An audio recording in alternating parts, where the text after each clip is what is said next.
আদি পুস্তক 3 অধ্যায়, Genesis chapter 3 from 13 onwards. Genesis আদি পুস্তক তার 3 অধ্যায় 13 থেকে এইরূপ লেখা আছে। তখন সদাপ্রভু ঈশ্বর নারীকে কহিলেন, তুমি এ কি করিলেন? নারী কহিলেন, সর্প আমাকে ভুলাইয়াছিল, তাই খাইয়াছি। পরে সদাপ্রভু ঈশ্বর সর্পকে কহিলেন, তুমি এই কর্ম করিয়াছ, এই জন্য গ্রাম্য ও বন্য পশুগণের মধ্যে তুমি সর্বাপেক্ষা অধিক শাপগ্রস্ত। তুমি বুকে হাঁটিবে এবং যাবজ্জীবন ধূলি ভোজন করিবে। আর আমি তোমাতে ও নারীতে এবং তোমার বংশে ও নারীর বংশে পরস্পর শত্রুতা জন্মাইব। ঈশ্বর তার নিজের মুখ দিয়ে বলেছিলেন যে আই উইল সেন্ড সামওয়ান, আমি কাউকে পাঠাবো, আর যে নারীর বংশ থেকে আসবে। কি করার জন্য? তার উদ্দেশ্য কি থাকবে? এই যে সাপ যেভাবে ছল করে আদম আর হওয়াকে কি করেছে? ঈশ্বরের বিরুদ্ধে নিয়ে গেল, এবং যার ফলে সিন বা পাপ, যাকে গ্রিকে বলা হয় হামারটিয়া, তো এই পাপ প্রথমবার মানুষের কাছে ইন্ট্রোডিউস হয়েছে। তো এই যে পাপ, যেটা মানুষ প্রথমবার এক্সপেরিয়েন্স করলো, এই পাপেরই মাথা বা মস্তক চূর্ণ করার জন্য, বা পাপকে বা পাপের যে কনসিকুয়েন্স, সেটাকে কি করা? পরাজয় করে মানুষকে বিজয়ী করার জন্য একজন আসবে, আর যার নাম হচ্ছে প্রভু যীশু খ্রিস্ট। কিন্তু অবভিয়াসলি সেই ব্যক্তি কি হবে না? কোনো পুরুষের বা মহিলার ফিজিক্যাল কন্ট্যাক্টে দ্বারা আসবে না। এরপর কি হলো? পৃথিবী পাপে ধীরে ধীরে পরিপূর্ণ হয়ে গেল। আমরা দেখলাম বাইবেল বলছে প্রচুর পপুলেশন গোটা পৃথিবীতে বেড়ে গেছিল। আদি পুস্তক 6 অধ্যায়, জেনেসিস 6। এবং ঈশ্বর কি করলেন? তারপরে একজন ব্যক্তিকে তিনি দেখলেন যে সে কি রাইচিয়াস, সে ধার্মিক, and he is blameless, and his name is Noah। তার নাম হচ্ছে কি? নোহ। এবং ঈশ্বর এই ব্যক্তিকে নোহর উপরে অনুগ্রহ করলেন, তার পুরো পরিবারের উপরে অনুগ্রহ করলেন। ঈশ্বর তাকে উদ্ধার করলেন এই জলপ্লাবন থেকে।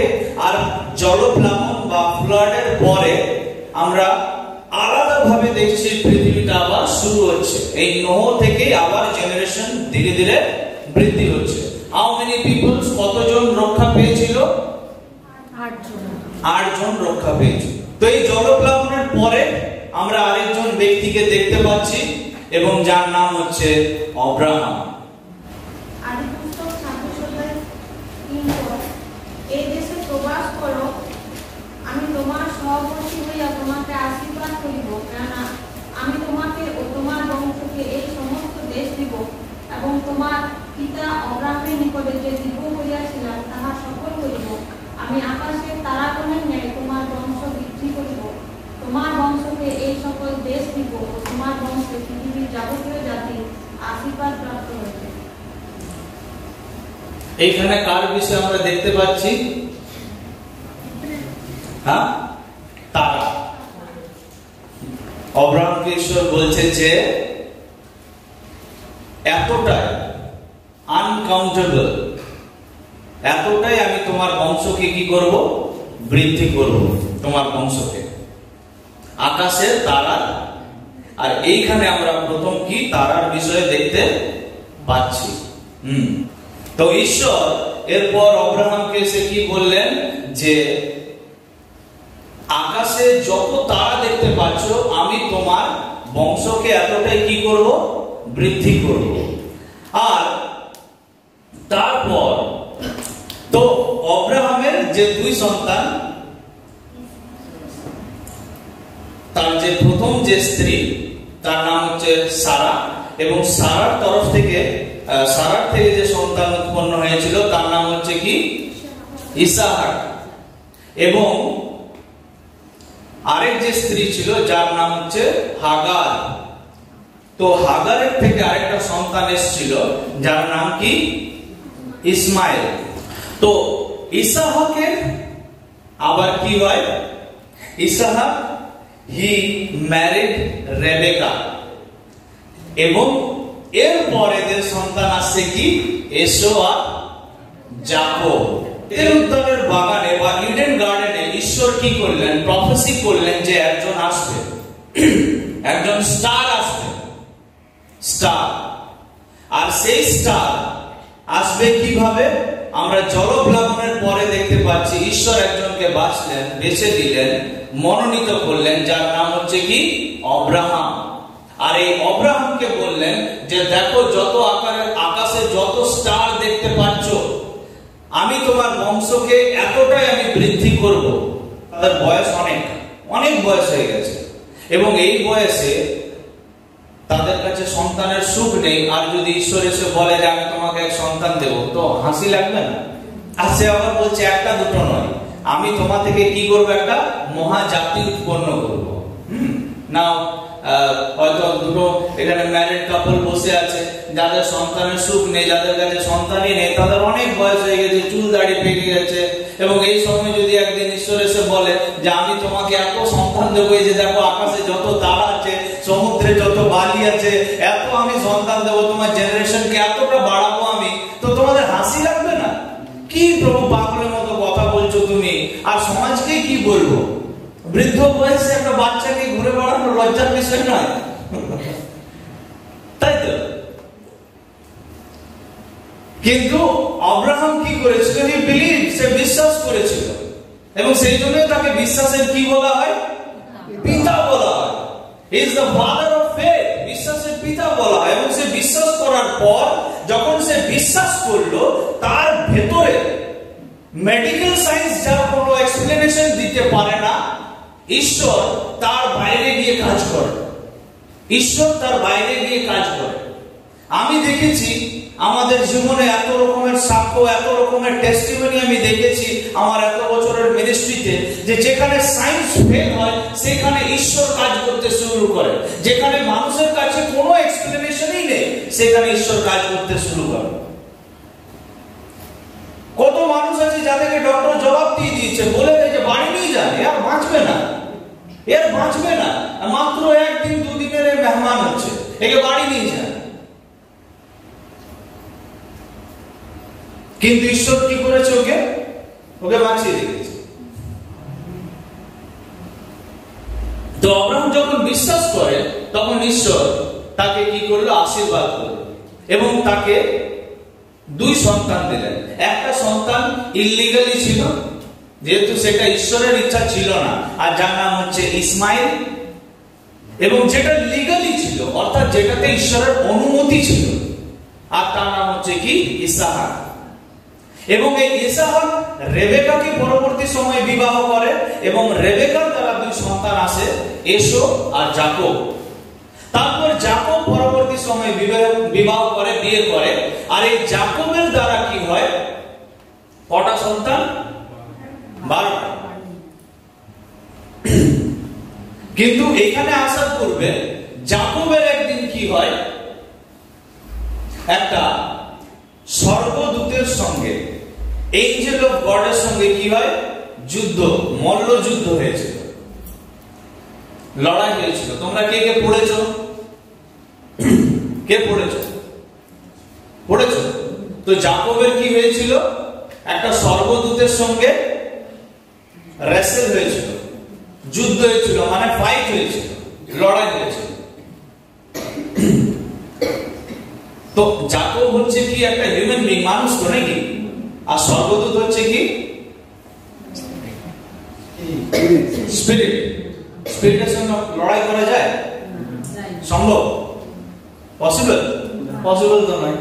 কিন্তু আমি তোমাদেরকে মনে আছে আমি কি বলছিলাম, যখন নোহর যে ডেজ অফ নোয়ার ব্যাপারে যখন আমি তোমাদেরকে এখানে ক্লাস নিচ্ছিলাম, তখন বলেছিলাম কি, যে পৃথিবীতে এমনও স্বর্গদূত আছে যাদের কি আছে, দে হ্যাভ বডি। যাকোবের যখন কি হয়, ওই স্বর্গদূতের সঙ্গে যখন মল্লযুদ্ধ হলো, লড়াই হলো, তো সারা রাত লড়াই, এবং স্বর্গদূত বলছে আমাকে ছাড়ো, লিভ মি, কেননা ভোর হচ্ছে, সূর্য উদয় হচ্ছে, আমাকে যেতে হবে। কিন্তু যাকব কি বললো? বললো আনলেস ইউ ব্লেস মি, যতক্ষণ পর্যন্ত তুমি আমাকে আশীর্বাদ না করবে, I will not leave you, আমি ছাড়বো না তোমাকে যতক্ষণ পর্যন্ত তুমি আমাকে আশীর্বাদ না করবে। আর তখন লাস্টে কি হলো, যে ওই স্বর্গদূত যাকবের পাঁজরে একটা কিক মারলো, আঘাত মারলো, তখন যাকব তাকে ছেড়ে দিল। আর ওই স্বর্গদূত তাকে আশীর্বাদ কি করলো জানো? যাকবকে বলল যে আজকে থেকে তোমার নাম যাকব হবে না, ফ্রম টুডে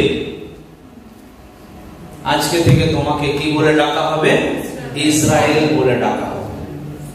একজন ব্যক্তি যার নাম ঈশ্বর কি করলেন? চেঞ্জ করে কি রাখলেন? ইসরায়েল। এই ব্যক্তিটা যার আগে নাম কি ছিল? যাকব। সো নাম যাকব, হি বিকেম ইসরায়েল। এরপর এই যাকব যখন বিয়ে করলেন, তো বিয়ে করার পর এর কটা সন্তান হলো? 12টা সন্তান। তো এই 12টা সন্তানেই ওরা যখন বিয়ে করলো, তখন এদের আবার কি হচ্ছে? জেনারেশন কি হচ্ছে? বাড়ছে। ঠিক আছে? 12টা সন্তানের মধ্যে যে ছোট সন্তান, তার নাম হচ্ছে বেঞ্জামিন, এবং বেঞ্জামিনের আগে যে সন্তান 11 নাম্বার, যে তার নাম হচ্ছে কি? জোসেফ, ইউসুফ। তো এই জোসেফ একে কি করে? এর ভাইয়েরা মারার প্ল্যান করে। কেন বলো তো? কেননা জোসেফ ছিল তার বাবা খুব আদরের সন্তান। আর অবভিয়াসলি যখন বাবা মা যখন কোন সন্তানকে বেশি ভালোবাসবে, তখন বাকিদের কি হবে? জ্বলন হবে, জেলেসি হবে। তো সব যে ভাইরা মিলে ষড়যন্ত্র করলো, প্ল্যান করলো যে কি করবো, একে মেরে ফেলো, চলো। তো তারা মারার প্ল্যান করে। তখন এদের ঈশ্বরের কাজ করছে এদের মধ্যে। তখন একজনের মধ্যে কাজ করলো, দূর একে মারার দরকার নেই, গর্তে ফেলে দে। তারপর আরেকজনের মাথায় প্ল্যান খাটছে যে না, কাজ করে কে গর্ত থেকে তুলে। এই 11 জন মিলে কি করলো? জোসেফকে বিক্রি করে দিল। কোথায়? মিশরের ব্যবসায়ীদের হাতে। কেননা তখন কি ছিল? কৃতদাস প্রথা ছিল। হ্যাঁ, কৃতদাস প্রথা, দাস প্রথা তো বোঝো তোমরা। তো কৃতদাস প্রথা ছিল সেই সময়। তো এদেরকে কি করা হয়? এই জোসেফকে বিক্রি করে দিল ওর ভাইরা। কোথায়? মিশরীয় ব্যবসায়ীদের হাতে। এরপর জোসেফ কোথায় গেছে এখন? মিশরে যিনি সেনাপতি পটিফর, তার বাড়ি গেছে। এবারে পটিফরের স্ত্রীর খুব খারাপ নজর ছিল এর উপরে। তো জোসেফ কি করে? সে পটিফরের স্ত্রী থেকে পালিয়ে যায়। মানে পটিফরের স্ত্রী তার সঙ্গে ভুল কিছু করতে চেয়েছিল, এবং জোসেফ কি করে? সে না বলে সেখান থেকে পালিয়ে যায়। এবং তাতে কি হয়? সে খুব বেশি হার্ট হয়েছিল ওই মহিলা। তো এই জন্য রিভেঞ্জ নেওয়ার জন্য কি করে? জোসেফের উপরে ফলস এলিগেশন, মিথ্যা আরোপ লাগিয়ে তাকে কি করে? তাকে জেলে দিয়ে দেয়। কেননা তার কাছে তো পাওয়ার আছে। জোসেফ এখন কোথায়? জেলে, কারাগারে। এরপর ঈশ্বর তাকে অলৌকিক ভাবে ওই কারাগার থেকে বার করে বাইরে নিয়ে আসে। না, জোসেফের উপরে মিশর দেশের যিনি রাজা, তার দৃষ্টি জোসেফের উপরে পড়ে। Because Joseph, he was intelligent, খুব ইন্টেলিজেন্ট ব্যক্তি ছিলেন, তিনি ধার্মিক ব্যক্তি ছিলেন, তার লাইফস্টাইল এত আলাদা। তো ঈশ্বর কি করে? এই জোসেফকে মিশর দেশের বা ইজিপ্টের প্রাইম মিনিস্টার বা প্রধানমন্ত্রী কি করে? তাকে বানিয়ে দেয়। আমরা কোথায় ছিলাম? এদেন উদ্যানে। এদেন উদ্যান থেকে আমরা কোথায় এলাম? আব্রাহাম। আব্রাহাম থেকে আমরা কোথায় এলাম? ইসমাইল আর ইসাহাক। ইসাহাক থেকে আমরা কোথায় এলাম? এসো আর যাকব। যাকব থেকে আমরা কোথায় এলাম? কোথায়? কিভাবে যাকবের নাম পরিবর্তন হয়েছে ইসরায়েল হলো। ইসরায়েল তার কটা সন্তান? 12টা। বলতে থাকো, সব মুখস্থ হয়ে যাবে। 12টা সন্তান। এই 12টা সন্তানের মধ্যে ছোট সন্তান 11 নম্বর, যার নাম কি? যোসেফ। আমরা দেখলাম যোসেফকে কি করা হলো? তার ভাইরা ষড়যন্ত্র করে তাকে বিক্রি করে দিল ইজিপশিয়ান মার্চেন্টদের কাছে, মিশরীয় ব্যবসায়ীদের হাতে তুলে দিল। এরপর মিশরে সে একজন কৃতদাস হয়ে গেল। একজন দাস, কৃতদাস হয়ে সে মিশর দেশে গেল, এবং শুধু দাস হয়ে নয়, সেখানে আবার কি হয়ে গেল? সে একটা প্রিজনার, কয়েদি, নাকি বাংলাতে কয়েদি বলা হয়। হ্যাঁ। এরপর ঈশ্বরের হাত এই সন্তানের উপরে ছিল। ঈশ্বর তাকে কি করলেন? ওই জেল থেকে বার করে, আর যে প্রধানমন্ত্রীর যে সিট, মিশরের যে প্রাইম মিনিস্টারের সিট, সেই সিটে তাকে বসিয়ে দেওয়া হলো। মিশর দেশে যিনি রাজা ছিলেন, যাকে কি বলা হয়? ফেরাও বলা হয়, বাংলাতে ফোরন বলে। তো ফেরাও একটি স্বপ্ন দেখেছিলেন, আর সেই স্বপ্নের সে ব্যাখ্যা করেছিল। আর এই স্বপ্নের ইন্টারপ্রিটেশন বা ব্যাখ্যা করার পরে সে কি করে? মিশর দেশের ফোরনের ধ্যান নিজের দিকে আকৃষ্ট করে। তখন তাকেও কি করা হয়? তাকে ইনচার্জ করা হয়, যোসেফ। না, যোসেফ যখন ইনচার্জের পদে বসে আছে, যখন সিংহাসনে, 7 বছর কি হবে বলেছিল? খুব ফসল হবে, খুব ভালো চাষবাস হবে। আর 7 বছর ও বলে দিয়েছিল যে রাজা যত পারা যায় বড় বড় গোলা ঘর বানিয়ে নিন, আর যত চাষ হবে, 7 বছর প্রচুর চাষ হবে, তো বড় বড় গোলা ঘর বানান, আর 7 বছর আমাদেরকে খাবার সঞ্চয় করার মতো ব্যবস্থা করে নিতে হবে, কেননা 7 বছরের পরের যে 7টা বছর হবে, সেগুলো কি হবে?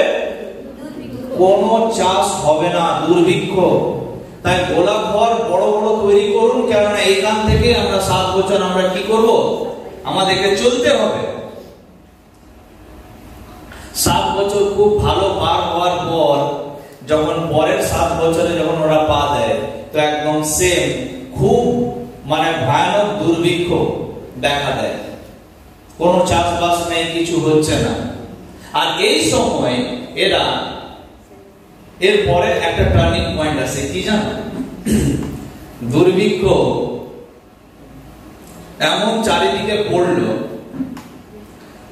যে যোসেফের যে পরিবার, তাই না, যারা কি করেছিল? একে তাড়িয়েছিল। যে পরিবার একে মারার প্ল্যান করেছিল, যে ভাইয়েরা, যারা তাকে কি করেছিল? বিক্রি করে দিয়েছিল। এই ভাইয়েরা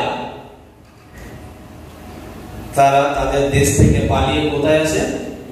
মিশরে চলে আসে। আর মিশর দেশে যখন তারা পালিয়ে এলো, তারা জানেই না যে তাদের ছেলে এখন মিশরের প্রাইম মিনিস্টার।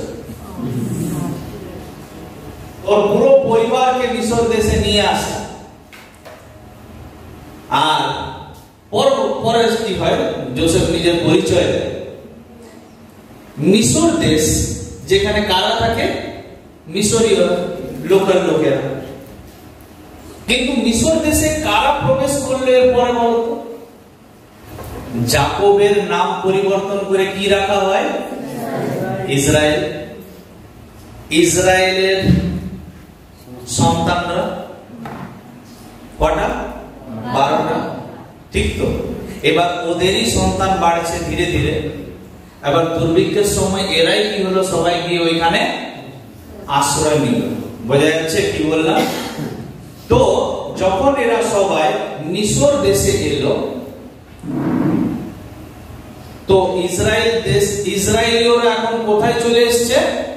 মিশর দেশে পরিবার নিয়ে।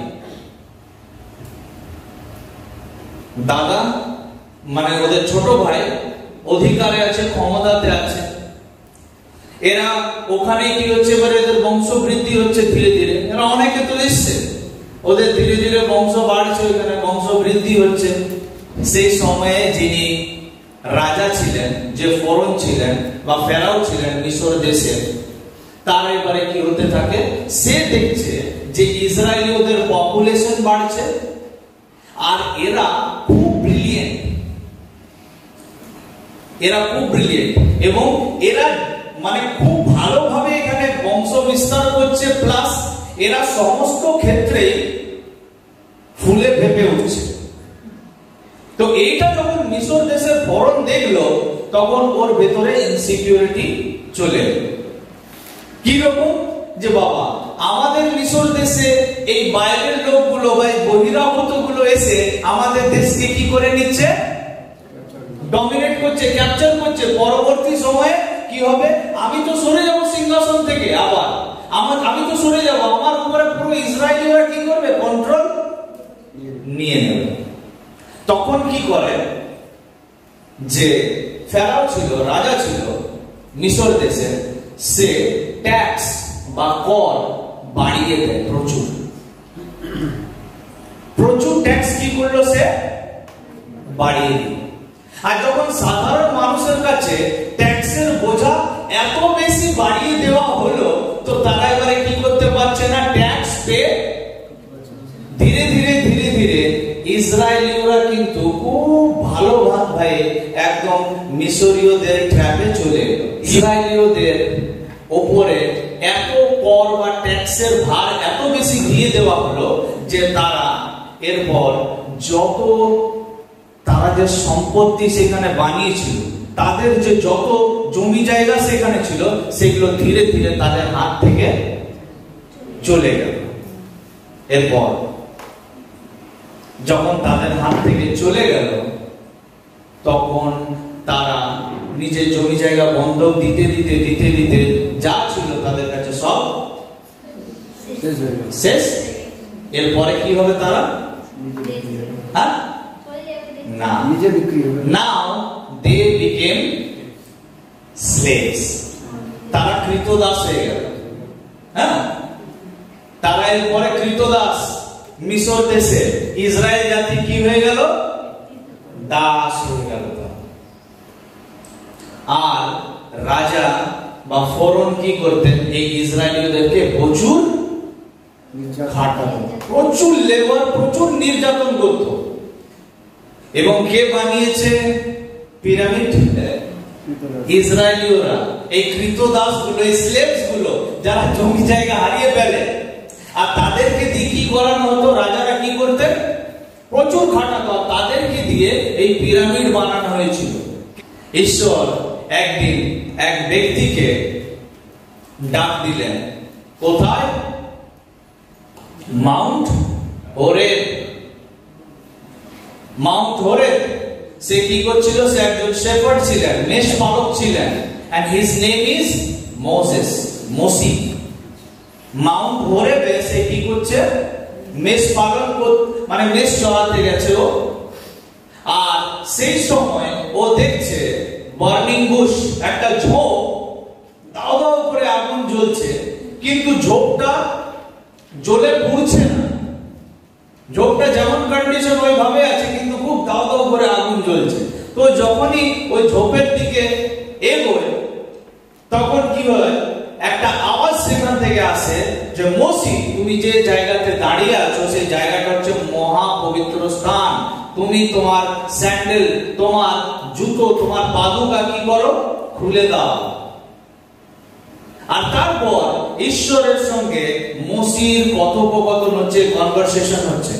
ঈশ্বর মোসিকে কি বললেন, যে আমার যারা প্রজা, তাদের আর্তনাদ, তাদের কান্না আমার কাছে এসে পৌঁছেছে, এবং তুমি যাবে তাদেরকে কি করার জন্য, উদ্ধার করার জন্য। মোসি অনেক এক্সকিউজ, বাহানা দেয়, কিন্তু ফাইনালি ঈশ্বর তার প্রত্যেকটি বাহানার এক্সকিউজকে খণ্ডন করেন, আর ফাইনালি মোসি রাজি হয় কোথায় যাওয়ার জন্য, মিশর দেশে। কাদেরকে উদ্ধার করার জন্য? ইসরায়েলীয়দেরকে, যারা কত বছর ধরে সেখানে দাস হয়ে আছে? 430 বছর ধরে যারা দাস হয়ে আছে ওখানে। মসি এখানে এলো, আর আসার পর সে কি করে? অনেক বড় বড় অলৌকিক কার্য করে, যেভাবে ঈশ্বর তাকে বলছে। তো ঈশ্বর যেভাবে তাকে গাইড করে সেভাবে মসি বড় বড় সেখানে চিহ্ন চমৎকার করেন, এবং আলটিমেটলি আমরা কি দেখতে পাচ্ছি? যে মিশর দেশের যিনি রাজা ফরোন, সে লাস্ট যে আঘাত বা 10 নাম্বার যে প্লেগ, সেটাতে কি হয়ে যায়? মিশর দেশের রাজা সে রাজি হয় যে আমি এরপর ঈশ্বরের যে মনোনীত যে প্রজা তাদেরকে কি করব, অর্থাৎ যারা ইসরায়েলীয়দেরকে আমি কি করব, আর দাস এখানে তাদেরকে আমি দাস হিসেবে আর রাখবো না, দাস করে রাখবো না, আমি তাদেরকে ছেড়ে দেবো, আমি তাদেরকে যেতে দেবো। এবং 10 নম্বর আঘাত কি ছিল? মৃত্যু। মৃত্যুর দূত এসেছিল ভিজিট করতে মিশর দেশে। ফাইনালি রাজা কি করে? এই প্রজাকে যাওয়ার অনুমতি, মানে ইসরায়েলীয়দেরকে যাওয়ার অনুমতি দিয়ে দেয়। ইসরায়েলীয়রা সেই জায়গা থেকে এরপরে সবাই বেরিয়ে পড়েছে মহানন্দে। কিন্তু তাদের এই যে জার্নিটা, তাদের এই যাত্রাটা, সেটা কিন্তু এত ইজি ছিল না, এটা খুব কঠিন ছিল। তাদের কারণে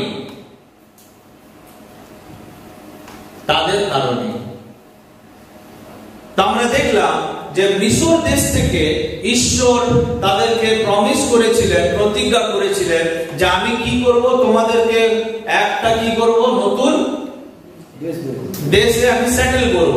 আর সেই দেশটার নাম কি? সেই দেশটার নাম হচ্ছে কি? ক্যানান বা কনান। তো ইসরায়েল জাতি লাখ লাখ লোক কার সঙ্গে বেরিয়ে পড়েছে? মসির সঙ্গে। কোথায় যাচ্ছে? কনান দেশ যাচ্ছে, ক্যানান যাচ্ছে, প্রমিস ল্যান্ডের দিকে যাচ্ছে।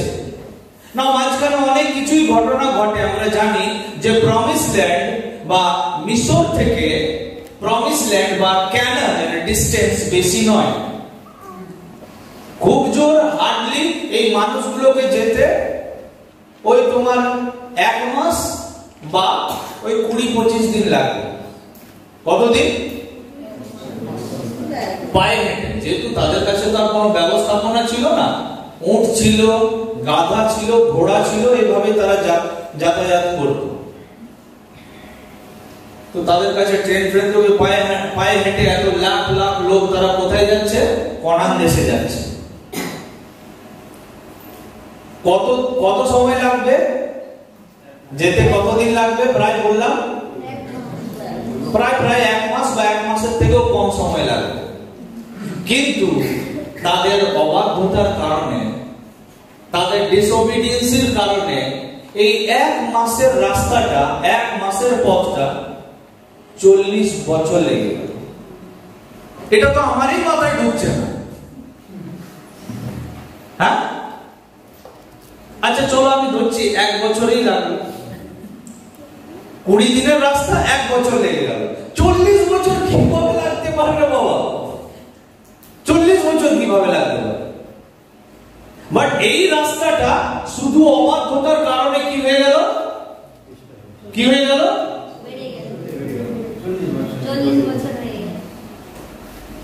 अगर परमेश्वर का बात मान के चलोगे ना, तो तेरा जो जीवन का सफर है, আমাদের যে জীবনের রাস্তাটা, সেটা 20 দিনেই আমরা কি করে নেব? ডেস্টিনেশনে। অর্থাৎ মানে হচ্ছে খুব স্মুথলি আমাদের জীবনটা চলবে। আর যদি ঈশ্বরের সঙ্গে পাঙ্গা নেওয়ার চেষ্টা করো, আর তার কথাকে যদি বলো যে আমি শুনবো না, আমি নিজের মতো করে চলবো, তো ওই জায়গাতে পৌঁছাতে 40 বছর লেগে যাবে। অর্থাৎ যদি তার কথা শুনবে, তাহলে কনান দেশ, অর্থাৎ এই জীবনের যে জার্নিটা বা রাস্তাটা, আমাদের আলটিমেট ডেস্টিনেশন কোথায়? আমার পিতার ঘরে, আমাদের প্রভুর কাছে, স্বর্গরাজ্যে। সেই রাস্তাটা কিন্তু খুব ইজি হবে। There will be challenges থাকবে, কিন্তু চ্যালেঞ্জেস এর বুকে তুমি পা রাখবে আর চ্যালেঞ্জেস এরকম করবে।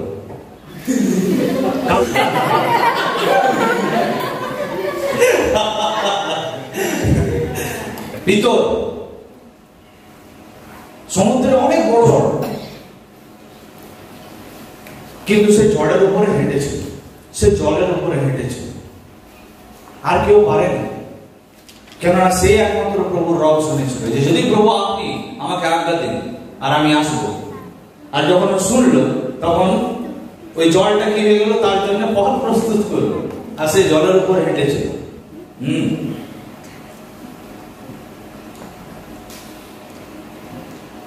তো 40 দিনের রাস্তা 40 বছরের রাস্তাতে তৈরি হয়, পরিবর্তন হয়ে যায়। এবং আশ্চর্যের বিষয় এটা যে তাদের মধ্যে একজনও, যতজন তারা মিশর দেশ থেকে বেরিয়েছিল, none of them, তাদের মধ্যে একজনও প্রমিস ল্যান্ড বা ক্যানানে কেউ প্রবেশই করতে পারে না। দে ডাইড, তারা সবাই মারা যায় জার্নির সময়। আর এই 40 বছরে তাদের মানে ওই তারা যে হাঁটছিল যে পথে, এটা ডেজার্ট বলা হয়। তো যে ডেজার্ট বা যে মানে প্রান্তরের মধ্যে দিয়ে তারা হেঁটে হেঁটে যাচ্ছিল, তো এই জার্নির পথে তারা তো মাঝখানে ব্রেক দিত, খাওয়া দাওয়া ছিল, সবকিছুই ছিল না। তো এই মধ্যে তাদের অনেকের বিয়েও হয়, বাচ্চাও হয়, সন্তানও হয়। তো তাদের থেকে যে 40 বছরের যে তাদের যে নতুন জেনারেশনটা যেটা তাদের ভেতর থেকে এসেছিল, তাদের দ্বারা ওই নতুন লোকগুলো প্রবেশ করেছিল এখানে। পুরানো গুলো পারেনি প্রবেশ করতে। কেন জানো না? পুরানো গুলো বারবার বলতো কি জানো, কথায় কথায় আমরা ওইখানেই ভালো ছিলাম। তারা কথায় কথায় কি বলতো, আমরা ওইখানেই ভালো ছিলাম, এইখানে কোথায় নিয়ে চলে এসছো। কিন্তু তাদের কোনো অভাব হয়নি। আমরা যারা পড়েছি আমরা জানি না, তাদের কোনো অভাব হয়নি। 40 বছর ধরে এই জার্নিতে বাইবেল বলছে তাদের কাপড় ছেড়ে দিবে, আকাশ থেকে প্রভু তাদের জন্য খাবার দিতেন। দিনের বেলা যেন রোদ না লাগে, দিনে সেই জন্য ঈশ্বর কি করতেন, যেন গরম বা রোদ না লাগে সেই জন্য তিনি মেঘ স্তম্ভ হয়ে, পিলার অফ ক্লাউড হয়ে তিনি কি করতেন, সেই তার সন্তানদেরকে ঢেকে রাখতেন। এবং রাত্রেবেলা যেহেতু তারা প্রান্তর বা ডেজার্টের মধ্যে দিয়ে হাঁটছে, তো রাত্রেবেলা কি হয়, ডেজার্ট খুব ঠান্ডা হয়। তো সেই জন্য ঈশ্বর রাত্রেবেলা পিলার অফ ফায়ার বা অগ্নিস্তম্ভ হয়ে তিনি কি করতেন, তাদের সঙ্গে সঙ্গে যেতেন, যেন সেই হিটটা তাদের গায়ে লাগে, ঠান্ডা যেন না লাগে। ঈশ্বর তাদেরকে সব সব সব কিছু জোগিয়ে দিয়েছিল। আর এত কিছু পাওয়ার পরেও তাদের কমপ্লেন শেষ হয়নি। তো সেই জন্যই ভালো করে শুনবে, ইসরায়েল জাতির যেটা ওল্ড ভার্সনটা প্রমিস ল্যান্ডে বা ক্যানানে পৌঁছাতে, নিউ এন্ড আপডেটেড ভার্সন সেখানে প্রবেশ করেছিল। বাগান, তারপরে ওখানে আমরা কি দেখলাম, ভবিষ্যবাণী, প্রফেসি থেকে আমরা কি দেখলাম, প্রতিজ্ঞা আব্রাহামের কাছে। প্রতিজ্ঞার পর আমরা কি দেখলাম, ফুলফিলমেন্ট, পরিপূর্ণতা দেখলাম আমরা, ঠিক। আর পরিপূর্ণতার পরে আমরা দেখলাম সেটেলমেন্ট। কি বোঝা যাচ্ছে কিভাবে আমরা ধীরে ধীরে এগোচ্ছি বেথলেহেমের তালার দিকে। তো এরপর সবাই কোথায় সেটেল হয়ে গেছে, কোথায়, কানান দেশে, নাকি?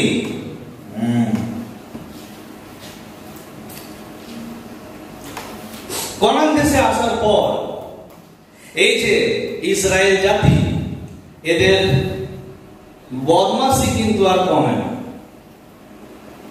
এদের বদমাশি বেড়েই চলে। না এতদিন কোথায় ছিল, ওরা দাস হয়েছিল, তো ওই একটা রুটি দিলে একটা খেত। কিন্তু এখন থেকে কি করেছে, এই ঈশ্বর স্বতন্ত্র করে দিয়েছে, বন্ধন মুক্ত। কিন্তু এদের বাঁদরামি কিন্তু এখনো কমেনি।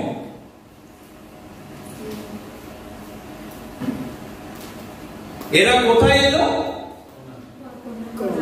কোথায় এলো, ইসরায়েল জাতি কোথায় এলো, ইসরায়েল জাতি কোথায় এসছে, কানান দেশে, তাই। তাহলে লাখ লাখ লোক এখন কোথায় প্রবেশ করে গেছে? কনান দেশে। ঈশ্বর তাদেরকে কি করলেন? কনান দিয়ে দিলেন। নাও পরবর্তী সময়ে এই কনান দেশের নাম বা ক্যানানের নাম কি করা হয়? মুছে ইসরায়েল রাখা হয়, যেটা তোমরা এখন দেখছো টিভিতে। এরা শুধু একলা আসেনি কনান দেশে, আরো অনেক কেরা নিয়ে এসেছিল। আর সেটা কি? বউ বাচ্চা নিয়ে এসেছিল।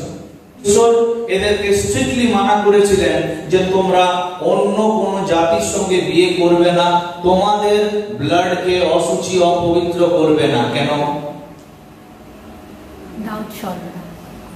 তার কারণ হচ্ছে যে যীশু খ্রিস্ট হচ্ছেন একজন জিহুদি, আর সেই জন্যই তিনি মানা করেছিলেন যে তোমরা পরজাতীয়দেরকে বিয়ে করবে না, কেননা জিহুদিদের ব্লাড বা জিহুদিদের লাইনেজ থেকে কে আসবে? ওই যে যার কথা বলা হয়েছিল, নারীর বংশ। এভাবে মানা করা হয়েছিল যে তোমরা পরজাতীয়দের সঙ্গে বিয়ে। কিন্তু তারা কি করে? মিশরে থাকাকালে অনেক ইজিপশিয়ান মহিলাদেরকে বা যারা মানে ইসরায়েলীয় মেয়েরা, তারা ইজিপশিয়ান পুরুষদেরকে কি করে? বিয়ে করতে শুরু করে। তাহলে কি হয়ে যাচ্ছে? ব্লাড মিক্স হচ্ছে, বুঝতে পারছো? আর এইটার দ্বারাই জিহুদিদের ব্লাড কলুষিত হতে শুরু করে। কিভাবে? জিহুদিরা কার ওয়ার্শিপ করে? ইয়েহোবা, বা যাকে আমরা আজকে প্রভু যিশু বলছি। তার অনেক নাম আছে, তোমরা শিখতে পারবে পরে। তো তারা জীবন্ত ঈশ্বরের কি করত? আরাধনা করত। They use to worship living God. কিন্তু এই জিহুদিরা যাদেরকে বিয়ে করেছিল, তারা কার আরাধনা করত? কার? মূর্তি পূজা, আইডল ওয়ার্শিপ করত। দে ইউজ টু ওয়ার্শিপ বাল। তো তারা মূর্তি পূজা করত। আর আইডল ওয়ার্শিপ করা, প্রতিমা পূজা করা বা এই সমস্ত দেবতাগুলোর উৎস কি দেখেছিলাম আমরা। এরা কারা? সেই ডিমনিক স্পিরিট গুলো, ফলেন এঞ্জেলস গুলো। বোঝা যাচ্ছে? তাহলে আমার ব্লাডের মিক্স কার সঙ্গে হয়ে যাচ্ছে? হ্যাঁ, এইভাবে জিহুদিদের বংশ ধীরে ধীরে কলুষিত হতে শুরু করে। তারা অশুচি হয় এবং তারা কি করে? পরজাতীয়দের বিবাহ করতে শুরু করে। এবং অবভিয়াসলি ভালো করে জানতে শুনবে যে তো আমি তো একটা খ্রিস্টান ছেলে, আমি তো ঈশ্বরের ব্যবস্থা বুঝি, কিন্তু যে ঈশ্বরের ব্যবস্থা বোঝে না তাদের মধ্যে কি হবে? গন্ডগোল হয়। এবং মোস্ট অফ দ্য কেসেসে দেখতে পাওয়া যায় যে মেয়েরা কিন্তু ডমিনেট করে পুরুষকে কিছু কিছু ক্ষেত্রে করে। তুমি না মানলে তোমাকে মানানোর জন্য পুরো চেষ্টা করা হবে। বিভিন্ন রকম হাতিয়ার আছে। কথা না বলা এটা সব থেকে বড় হাতিয়ার। ধরো খাওয়া দাওয়ার পাবে না তুমি, এটাও একটা বড় হাতিয়ার। তোমার সঙ্গে বেড শেয়ার করবে না, বিছানা শেয়ার করবে না, এটা একটা বড় হাতিয়ার। তোমার বোঝানোর উদ্দেশ্য এটাই, আমি মনে করি যদি কোন একটা পরজাতীয়কে বিয়ে করি যে বাল দেবতার আরাধনা করে, ওয়ার্শিপ করে, আর আমি জীবন্ত ঈশ্বরের আরাধনা করি, তাহলে আমি যদি জীবন্ত ঈশ্বরের আরাধনা করছি আর আমি ওর ঈশ্বরকে মানি না, রাত্রে কি বলবে বিছানায় আমাকে? কালকে কি করো আমার সঙ্গে চলো একটু, বলবে তো? হ্যাঁ। এবং যদিও না বলে তাহলে কি হবে? ঝগড়া অশান্তি হবে, হবে তো? আর ঝগড়া অশান্তি কে বেশি করতে ভালোবাসে? তোমরা জানো না? না, আমাদের মেয়েরা এরকম নয়, তোমরা অনেক ভালো, বোঝানোর জন্য এগুলো বলছি।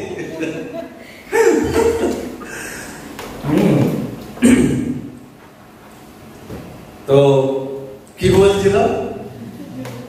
ঝগড়া অশান্তি ঝামেলা হবে। তো অবভিয়াসলি অবভিয়াসলি কি হবে, যখন একটা মেয়ে বা স্ত্রী, আমি যখন তার কথা শুনছি না, তখন ও কি করবে? তার কথাটা মানানোর জন্য আমাকে কি করবে? জিদ করবে, তাই না? এবং আমাকে মানতে হবে, আর কি নাকি? আর যদি আমি না মানি তাহলে ঝামেলা রোজ চলবে, ঝামেলা রোজ হবে। এই কারণে অনেক পুরুষেরা কি করে, তারা মহিলা বশ্যতা স্বীকার করে নেয় বা মহিলার বশীভূত হয়। এবং আমরা দেখছি ধীরে ধীরে ইসরায়েলীয়রা তারা পরজাতীয়দেরকে বিবাহ করতে করতে তারা কি শুরু করে দেয়? পরজাতীয়দের যারা দেবী দেবতা তাদেরও আরাধনা করতে শুরু করে। এরপর ঈশ্বরের ক্রোধ, ঈশ্বরের রাগ তাদের উপরে নেমে আসে, যে আমি যাদেরকে মিশর দেশ থেকে 430 বছরের গোলামি, 430 বছরের বন্ডেজ থেকে, বন্ধন থেকে যাদেরকে আমি বার করে আনলাম, যাদেরকে আমি 40 বছর প্রান্তরে A to Z সব প্রোভাইড করেছি, যাদেরকে আমি একটা ভালো জায়গা ল্যান্ড দিলাম, তারা আমার একটা কথা শুনছে না। এবং ইসরায়েলীয়দের সব থেকে বড় মিস্টেকের পরে কি হলো জানো? তাদের সব থেকে বড় মিস্টেক, তথাপি লোকেরা সমুয়েলের বাক্যে কর্ণপাত করিতে অসম্মত হইয়া কহিল, না, আমাদের উপরে একজন রাজা চাই, তাহাতে আমরাও আর সকল জাতির সমান হইব, এবং আমাদের রাজা আমাদের বিচার করিবেন ও আমাদের অগ্রগামী হইয়া যুদ্ধ করিবেন। আচ্ছা, বাস। এরপর কি হচ্ছে? ইসরায়েল জাতি এখন কোথায় চলে এসেছে? ক্যানান। এখানে তারা সেটেল হয়ে গেছে না? আর সেটেল হওয়ার পর তারা নিজের মতো তাদের জীবনযাপন নিজের মতো, মূর্তি পূজা, পরজাতীয়দের সঙ্গে বিবাহ করা আর বিভিন্ন রকম নোংরামিতে তারা এঙ্গেজ। তারা দেখলো যে আশেপাশে যে সমস্ত নেশনস গুলো, যে দেশগুলো আছে, সেই দেশগুলোতে কি আছে? কিং। মানে এরপরে ইসরায়েলীয়দের কি ছিল না? রাজা ছিল না এখনো পর্যন্ত। মানে এটাকে কি বলে? মোনার্কিয়াল পিরিয়ড বলা হয়। মোনার্কি, জানো তো? তো ইসরায়েলীয়দের কাছে কি ছিল না? এখনো পর্যন্ত কোনো রাজা ছিল না। তাদের রাজা কে ছিল? ঈশ্বর ছিলেন। তিনি তাদের উপরে রাজত্ব করছিলেন, তিনি তাদেরকে চালাতেন। কিন্তু ইসরায়েলীয়রা দেখো কত বদমাশি করতে করতে তাদের বদমাশি এখন কোথায় চলে এসেছে? তারা আশেপাশের দেশগুলোকে তাকিয়ে কি বলছে? ওদের রাজা আছে। সামুয়েল, ঈশ্বরকে গিয়ে বলো আমাদেরও রাজা চাই, আমরাও যেন তাদের সমতুল্য। লেখা আছে, yes. And now they demand for a king. তারা এরপরে কি করলো? একটা রাজার ডিমান্ড করলো। এবং তার নাম কি? তার নাম হচ্ছে ঈশ্বর। তখন সামুয়েলকে বললেন, যাও, একজন ব্যক্তির নাম বলছি, তাকে যাও অভিষেক করো, এবং তার নাম হচ্ছে সল। আর সল হচ্ছে he is the first king of Israel. ইসরায়েলের প্রথম রাজা হচ্ছে সল। আর সলকে রাজা হিসেবে ইসরায়েলের উপরে কি করা হয়? নিয়োগ করা হয়। তাদের সব থেকে বড় ভুল আরো একটা হয়ে গেল কি? যে তারা আশেপাশের দেশগুলোকে দেখে কি বললো ঈশ্বরকে? আমাদের একটা কি চাই?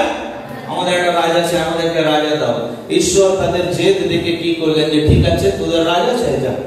ওদেরকে একটা রাজা দেওয়া হলো, আর যার নাম হচ্ছে সল। সল কি করলো? সেই অভিষেকটা ধরে রাখতে পারলো না, এবং পরবর্তী সময়ে কি হয়? সে ঈশ্বরের অবাধ্য হলো, এবং ঈশ্বর তাকে কি করলেন? তার প্রতি খুব দুঃখিত হয়ে তাকে রাজার পদ থেকে হাঁটিয়ে দিলেন। এবং ঈশ্বর বললেন যে আমি একে আর রাজা রাখবো না, এরপরে কি হবে? আমি আমার একটা মনের মতো লোককে রাখবো। এরপরে ঈশ্বরও কি করলেন? মেনে নিলেন তাদের জিদটা। কিন্তু এরপর যাকে ঈশ্বর নিযুক্ত করছেন বা যাকে চয়েস করছেন, বেছে নিচ্ছেন, সে হচ্ছে he is the man of his own heart. Bible বলছে যে সেই ব্যক্তিটা ছিল ঈশ্বরের মনের মতো লোক, এবং যার নাম হচ্ছে কিং ডেভিড, রাজা দাউদ।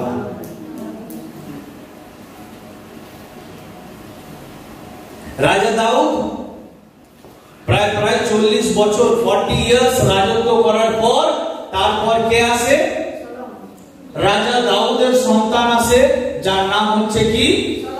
যার নাম হচ্ছে সলোমন। তো এই সলোমন সে কি করে জানো? খুব ভালো, তার যে সময়কালটা খুব ভালো ছিল, শান্তির সময় ছিল।